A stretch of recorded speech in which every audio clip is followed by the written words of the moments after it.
우리 검찰에서 왜 가만 놔두는지 모르겠어요. 그 대선, 경선 여론 조작 사건 녹취록이 분명히 나와 있잖아요. 네. 대통령 뭐 후보된 사람들 뭐 지지율을 높여라 낮춰라 이런 얘기도 있고 네. 또 정치 그 자금법 위반이 될 수 있어요.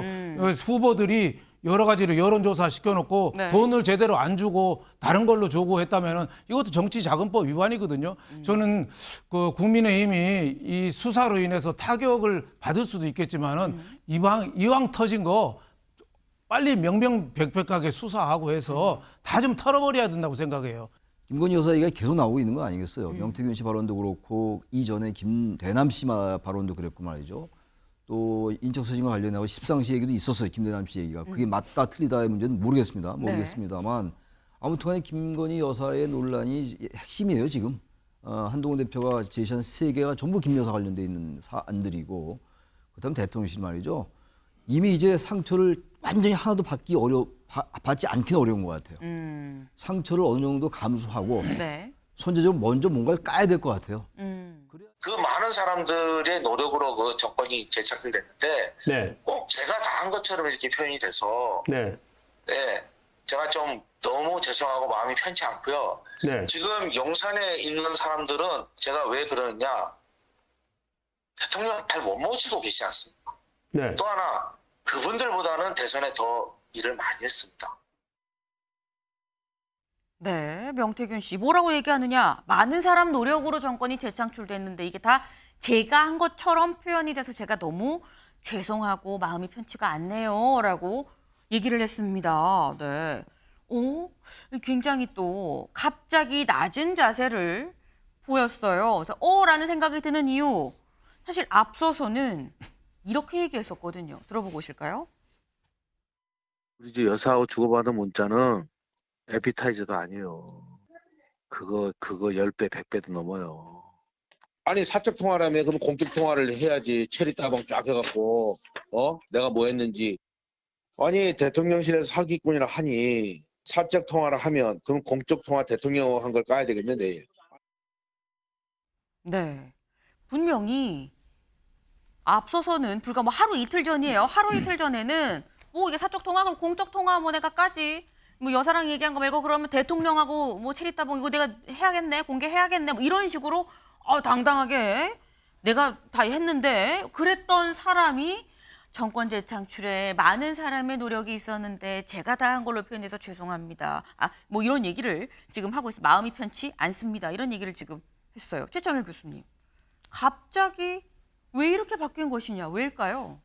저 명태균 씨가 수위 조절을 여러 번 하는 것 같아요. 언론에 네. 지금 계속 노출되면서 이제 다 기억도 못 하겠어요. 명태균 씨 발언 밀당 중에 하나다. 네, 전 저런 말에 너무 의미 부여할 거 없을 것 같고 문제는 그겁니다. 지금 명태균이라는 사람 말 한마디에 대한민국 정치가 흔들리고 있어요. 그리고 완전히 블랙홀이 됐습니다. 이제는 대통령실 지금 대한민국이 노벨 문학상까지 받은 나라인데 그런 대한민국이 지금 명태균이라는 이른바 일개 사인에 의해서 이렇게 최고 권력이 갈팡질팡한 모습을 보이고 있고 또 다르게 표현하면 속수무책으로 노출돼 있다. 그야말로 대통령실의 입장에서 볼 때는 적의 공격에 노출돼 있는 거나 마찬가지로 느껴져요. 그러니까 속수무책이에요. 네. 방공망이 전혀 없는 거예요 지금.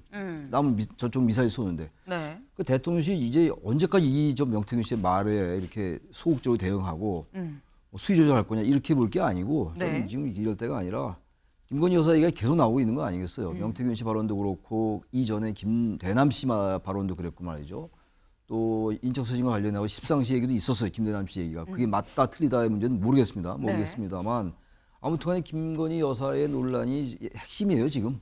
한동훈 대표가 제시한 세 개가 전부 김 여사 관련돼 있는 사안들이고 그다음 대통령실 말이죠. 이미 이제 상처를 완전히 하나도 받지 않기는 어려운 것 같아요.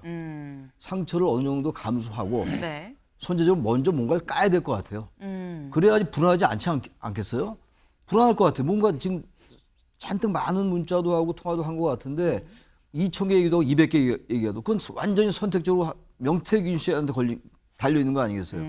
제가 볼 때는 어느 정도의 그 비판을 감수하고 국민들에게 이해를 구하고 대선 전의 일이니까 네. 대선 때 이러이러한 상황이 있었다라고 하는 게 나을 것 같아요. 언제 가지고 속수무책으로 무방비로 노출돼 있습니까 권력이? 그럼 명태균 씨는 뭔데 저렇게 맨날 얘기를 하고 저는 이건 대통령실이 생각을 좀 전향적으로 바꿔야 된다고 생각합니다. 예. 네. 지금 말씀은 뭐 갑자기 그 겸손해야 한다고 이게 뭐 큰 의미를 줄 건 아닌 것 같다. 왜? 그동안 명태균 씨가 언론 인터뷰를 하면서 밀고 당기기를 한두 번 한 게 아니다. 그런 차원 아니겠느냐. 태도도 높았다가 낮았다가 높았다가 낮았다가 그 차원일 수 있다. 중요한 건 이 사람 이 아까 표현에 이 한 사람 말에 정치가 지금 다 흔들리고 있는데 여기에 대해서 대통령실이 뭔가 속수무책으로 지금 당하는 이런 모습을 보여주면 안 된다라는 말씀을 하셨어요. 근데 지금 이 명태균 씨 이런 얘기도 합니다. 겸손 지금 굉장히 겸손 모드로 지금 들어갔거든요. 겸손 모드로 이런 얘기도 해요. 같이 들어보고 오시죠. 그 윤석열 대통령이 되는데 어떻든 작전을 짜고 도와드리고 네. 지금은 기분이 어떻습니까? 두 분 네 분이 네. 명절날 선물을 보내주세요. 네, 처음에 너무 기뻐서 그 선물을 해갖고 추석에 아버지 그 제사 차례 올리는데 올렸습니다. 두 번째 선물이 올 때 세 번째, 네 번째 이렇게 선물이 왔는데요. 네. 그 선물을 포장지를 뜯을 수가 없었습니다. 너무 고맙고 보내줘서. 두 번째로는 대통령 여사가 너무 힘든 어떤 국정 운영을 하고 계시고 네, 또 제가 도와드리지 못해서 너무 미안한 마음이 그 김영선 의원을 도와줬는데 그 도와줬던 분들한테 한 개씩 3개를 나눠드렸어요. 네. 지금 얘기를 지금 들어보면 보통 뭐 대통령실에서 명절 때 대통령실에서 이 선물을 보내곤 하죠. 근데 거기에 뭐 주로 뭐 먹는 것들입니다. 뭐 쌀도 있고요. 뭐 어떤 지역 특산물 이런 것들이 좀 들어 있는데 그걸 받았다라는 얘기를 지금 하고 있는 것 같아요. 근데 네, 너무너무 고마워서 한 번은 우리 아버지 제사상에 올리고 다른 거는 뜯지도 못하고 잘 갖고 있다가 내가 진짜 고마워했던 사람들한테 하나씩 줬다라고 얘기를 하는데 임세훈 의원님. 임 의원님도 대통령실 근무를 하셨었잖아요. 네. 근데 보면은 이 명절 선물은 그냥 이렇게 뭐 지인들 굉장히 많이 좀 배포가 되지 않습니까? 근데 이게 너무 고마워서 갖고 있다가 어떤 감사한 사람한테 3개, 4개 이렇게 줬다고 얘기하는 건 이거는 친분 관계가 어떻다는 거야? 라는 생각도 다시 들어요. 그러니까 모르겠어요. 지금 정부는 어떨지 모르겠는데 일단 대통령 추석 명절 선물 등등은 한 번 보낸 다음엔 중복으로는 잘 안 갑니다. 네. 예, 그러니까 이렇게 필터링을 약간 해요. 근데 뭐 두 번째, 세 번째, 네 번째까지 받으셨다는 것은 그만큼 대통령실에서 좀 각별하게 생각하고 있는 건 아닌가라는 것을 하나의 명절에 받은 건지 여러 명절에 걸쳐서 받은 걸 계속 안 뜯고 갖고 있다가 한 건지는 네. 모르겠어요. 그러니까 지금 말씀하신 걸 들어보면 설, 추석 이렇게 중복해서 한 4개 받으신 것 같아요. 네. 근데 그렇게 중복이 거의 없습니다. 웬만한 거는 없어요. 그러니까 각별한 사이인다라는 게 이제 다시 한번 느껴지고요. 또 하나의 포인트는 지금 아마 지금 보수 유튜버의 인터뷰를 한 걸로 보이는데요. 저 똑같은 얘기를 그 이른바 약간 진보 유튜버에서 똑같이 했었지만 의미는 굉장히 다르게 얘기했습니다. 어떻게요? 첫 번째 받은 건 똑같은데요. 네. 두 번째, 세 번째, 네 번째는 그게 너무 고맙고 눈물 나서라고 했지만 그 당시 다른 인터뷰에서는요.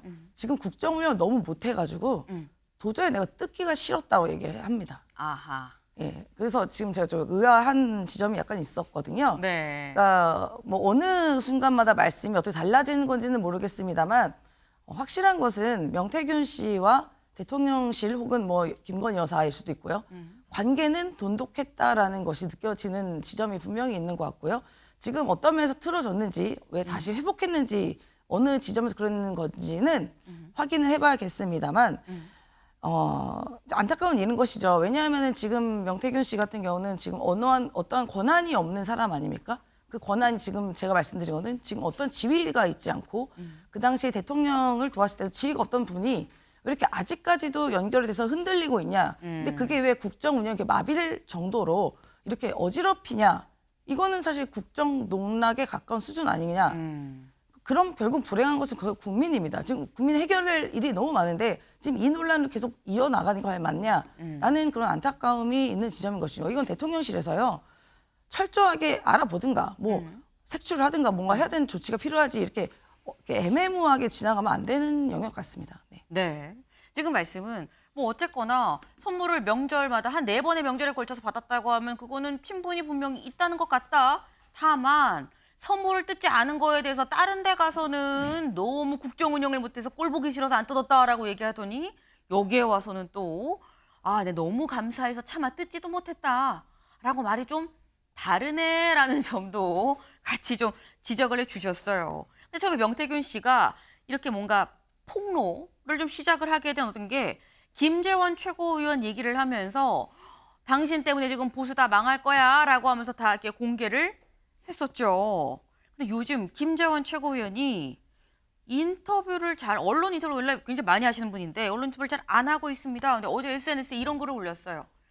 내가 비공개 최고회의에서 명태균 씨 문제와 관련해서 이런 얘기를 했다. 인질극을 벌이면 자극 않는 게 원칙 아니냐. 선의의 제3자 피해를 막기 위해서 당분간 대응을 좀 자제하겠다라고 비공개 최고위에서 얘기를 했다라는 겁니다.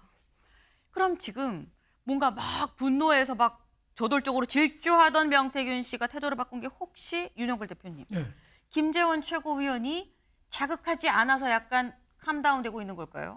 그런 면이 좀 있죠. 그런 면도 있다. 명태균 씨 그 인터뷰를 보면은 네. 김재원 최고위원 얘기에 굉장히 예민하게 반응하고 발끈하기도 하고 가만 안 있겠다. 김재원 최고위원이 빨리 수사해서 감옥 집어넣어야 된다고 한 거 아니에요? 네. 그러니까 뭐 있는지 밝혀라. 나 앞으로 그 녹취록이 2,000개 있다. 뭐 체리 따봉도 있다. 윤석열 대통령하고 연관되는 게 체리 따봉 아니에요? 여러 가지로 공식적인 그 카톡까지도 대통령 그 당선될 때 전후로 네. 중요한 것까지 공개한다고 했다가 요새 좀 조용해지는 거 보면은 김재원 최고위원도 요새 인터뷰를 좀 자제하고 있죠. 예. 또 홍준표 대구시장도 고소 고발하겠다고 하다가 그건 안 한다고 했죠. 네. 여러 가지로 좀 톤 다운되는 그런 게 있는 거 아닌가. 그러니까 이 명태균 이 양반도 좀 요새 조금 톤 다운하는 건데 그럼에도 불구하고 이분의 그 강원 양면 전략 이중적이고 네. 좀 교활한 그 처세잖아요. 한때는 선물 받은 게 아까워서 제사상에까지 올렸다는 거는 누구 높은 사람하고 악수해서 그 손 씻기가 너무 아까워서 세수도 안 했다는 그런 뜻하고 거의 비슷한 건데 네. 저런 처신들을 우리 검찰에서 왜 가만 놔두는지 모르겠어요. 그 대선 경선 여론 조작 사건 녹취록이 분명히 나와 있잖아요. 네. 대통령 뭐 후보된 사람들 뭐 지지율을 높여라 낮춰라 이런 얘기도 있고 네. 또 정치 그 자금법 위반이 될 수 있어요. 후보들이 여러 가지로 여론조사 시켜놓고 네. 돈을 제대로 안 주고 다른 걸로 주고 했다면은 이것도 정치자금법 위반이거든요. 저는 그 국민의힘이 이 수사로 인해서 타격을 받을 수도 있겠지만은 이왕 터진 거 빨리 명명백백하게 수사하고 해서 다 좀 털어버려야 된다고 생각해요. 내년에 선거 없거든요. 후년에 지방선거 있어요. 네. 지금 터뜨리면은 후년에 국민들이 다 잊어버리고 새 출발할 수 있습니다. 그래서 명태균에 대해서 끌려다니지 말고 그럼 어떻게 보면 뿌로커한테 어떻게 공당이 끌려다니나요? 빨리 그건 처리를 해야 된다고 봅니다. 네. 지금 빨리 골문대가 있으면 빨리 도려내야 된다. 그래야지 빨리 아무는 거 아니겠냐. 수술 늦추면 늦출수록 더 크게 굶고 상처도 오래 간다라는 말씀을 하셨습니다. 근데 다음 기사를 좀 볼까요? 한 명태균 수사 신속 처리 촉구 국힘 명방지법 당론으로 추진입니다. 네. 지금 국민의힘이 빨리 이거 털어야 된다라고 말씀하셨죠. 근데 보니까 한동훈 대표가 명태균 수사 이거 빨리빨리 해야 되는 거 아니에요라고 촉구를 했다라는 겁니다. 이걸 좀 보겠습니다. 한 대표는 이날 비공개 최고위원회의에서 검찰도 수사에 있어서 경중을 따진다. 이렇게 온 나라를 시끄럽게 하고 국민이 관심을 갖는 사건의 경우에는 검사도 여러 증거를 최대한 빨리 수집해서 처리를 하려고 하는데 명시 정치자금법 위반 혐의 수사가 지체되는 게 좀 이해가 안 된다라는 취지로 얘기를 했다고 국민의힘 관계자가 전했다라는 겁니다. 근데 저희는 스튜디오에 지금 관계자가 나와 계시죠. 네. 이재호 부총장님. 네. 최고위원회의 들어가시잖아요. 이런 네. 취지의 얘기를 한동훈 대표가 한 게 맞습니까? 저 비슷한 취지의 얘기를 한 건 맞습니다. 근데 지금 얘기는 이거 빨리 수사해야 되는데 왜 안 되는 거야? 라는 취지의 얘기였다라는 건데 추가적으로 이럴 땐 이렇게 해야 되는 거 아닙니까? 왜냐면 검사 생활을 했잖아요. 한 네. 대표가. 그런 얘기는 안 하셨어요. 그러나 이제 뭐 한동훈 대표도 저 사건에 직접 뭐 개입하고 있는 게 아니기 때문에 수사 진행 상황을 정확히 모르죠. 모르는 상태지만 이게 벌써 이제 수사에 착수한 지가 꽤 오래되고 그러는데 네. 처분이 너무 늦어지는 거 아니냐. 그런 이제 일반론을 얘기한 거고 네. 이제 공개 회의에서는요. 이른바 명태균 방지법이라고도 나오는데 저게 이제 거꾸로 얘기하면 김어준 방지법도 되거든요. 보면 이 부상금정 사전 투표하는 날 이른 아침에 네. 이른바 뭐 여론조사 꽃에서 한 최신 여론조사다 해서 민주당의 김경지 후보가 뭐 3몇 %, 저희 당의 윤희룡 후보를 앞서고 있다. 이거를 사전 투표하는 날 그렇게 그걸 했어요. 네. 그런데 결과적으로 22% 이기지 않았습니까? 그러니까 김어준 표 여론조사는 25%가 틀린 거예요. 그 오차가 25%가 되는 거죠. 그게 단순히 엉터리라고만 치부할 수 있는지 아니면 어떤 의도를 가지고 여론을 조사한 게 아니라 여론을 조성하기 위해서 여론 조작용 조사를 한 게 아니냐. 뭐 이렇게 봤으면 명태균 씨도 마찬가지고요. 그러니까 여론조사 가지고 장난치는 자들은 여의도에서 추방하겠다. 그 얘기입니다. 네. 명태균 방지법이기도 하고 한편으로는 또 뭐 민주당 진보계열의 김어준 방지법이기도 하다. 아무튼 여론조사 갖고 장난치면 안 된다라는 그런 말을 서도에서도 하지 않았느냐. 실제로 비공개 회의에서도 이런 취지의 얘기를 좀 했다라고 좀 확인을 해주셨네요. 네. 사실 여론조사로 장난치는 건 여야를 떠나서 있을 수 없는 일인 거죠.